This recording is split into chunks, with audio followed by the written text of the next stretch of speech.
Kumbakonam நீராளி paramedical கல்வி நிறுவனத்தில் 2026ஆம் ஆண்டிற்கான மாணவர் சேர்க்கை நடைபெற்றுக் கொண்டிருக்கிறது.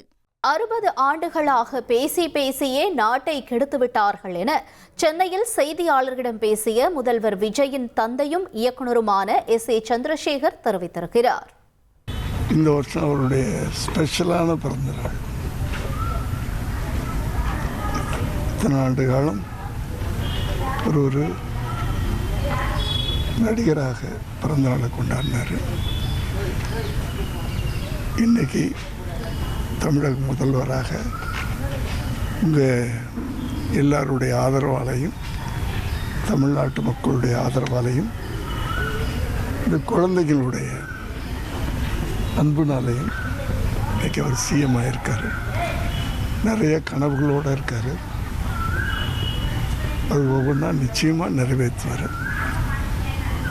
அதுவும் இல்லாதவங்களுக்கு, ஏழைகளுக்கு நிச்சயமாக நல்ல விஷயங்கள்லாம் பண்ணுவார். நிறைய கனவுகள் அதெல்லாம் நிறைவேற்றுறதுக்கு இதே தமிழ்நாட்டு மக்கள் அவருக்கு எப்போதுமே கூட இருந்து உதவி பண்ணணும். இதுதான் என்னுடைய ரிக்வெஸ்ட். வணக்கம். அவர் எந்த பிரச்சனைக்கும் பேச மாட்டேங்கிறாரு அப்படின்ற ஒரு விமர்சனம் வைக்கிறாங்களே சார். கடந்த 60 வருஷமாக பேசியே நாட்டை கெடுத்துட்டாங்க. இவர் அதை பண்ணணுமா? சொல்லுங்க தம்பி. பேசுறது முக்கியமா, செயல்படுறது முக்கியமா? செயல்படுறது தானே முக்கியம். செயல்படுறதா இல்லையா? படுறாரு. அப்புறம் எதுக்கு பேசணும்? சும்மாவே நாங்கள் அதை பேத்துருவோம், இதை பேத்துருவோம் அப்படின்னு சொல்லிட்டு எதுவுமே செய்யாமல் இருக்கிறத விட செயலில் காட்டலாம்ல.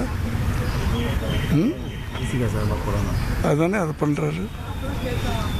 இப்போ பார்த்தீங்கன்னா ஒரு இத்தனை வருஷம் இத்தனை கட்சிகள், ஒரு உதாரணத்துக்கு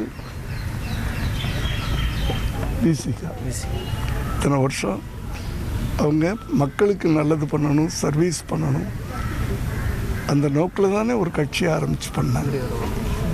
அதுக்கு ஒரு அதிகாரம் கொடுத்தாங்களா அவங்க? இதுக்கு முன்னாடி ஆண்டவங்கள்லாம் ஒரு அதிகாரம் இருந்தால் தானே அதை பண்ண முடியும். ஒரு அதிகார பகிர்வு பண்ணாங்களா? ஒரு வந்த உடனே எல்லாரையும் அரவணைச்சிக்கிட்டு எல்லாரும் நாட்டு மக்களுக்கு பண்ணுறணும்னு ஆசைப்படுறாங்க. அவங்களுக்கெல்லாம் வாய்ப்பு கொடுக்கணும்ல. நம்ம அந்த அதிகாரம் இருந்தால் தானே அந்த வாய்ப்பை பயன்படுத்த முடியும். கும்பகோணம் நீராளி பாராமெடிக்கல் கல்வி நிறுவனத்தில் 2026ஆம் ஆண்டிற்கான மாணவர் சேர்க்கை நடைபெற்றுக் கொண்டிருக்கிறது.